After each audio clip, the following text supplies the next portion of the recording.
Pemirsa, aparat kepolisian dari Satuan Reserse Narkoba Polrestabes Makassar menangkap 2 orang wanita parubaya yang nekat menjadi kurir narkoba jenis sabu. Bahkan pemirsa, untuk mengelabui petugas, salah satu pelaku nekat menyembunyikan 2 paket sabu di dalam alat vitalnya.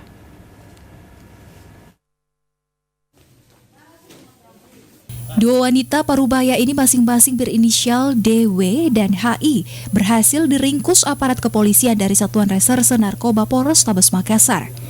Keduanya ditangkap polisi lantaran nekat menjadi pengedar narkoba jenis sabu dengan berperan sebagai kurir. Polisi berhasil mengamankan 2 paket sabu dari tangan pelaku.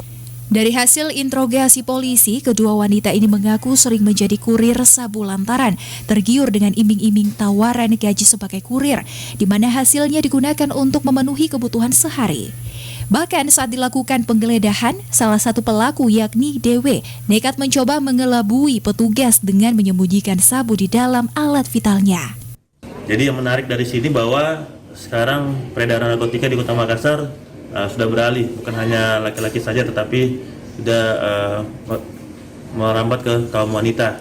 Dan lucunya juga bahwa barang bukti yang kami temukan ini disimpan di dalam celana dalam atau di dalam kemaluannya, ya, diselipkan di dalam situ, sehingga yang melakukan penggeledahan adalah poluan dari unit 2.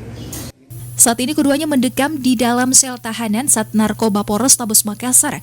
Guna penyelidikan lebih lanjut untuk mempertanggungjawabkan perbuatannya, polisi menjeratnya dengan pasal 114 ayat 1 atau 112 Junto 132 ayat 1 dengan ancaman hukuman 5 tahun penjara.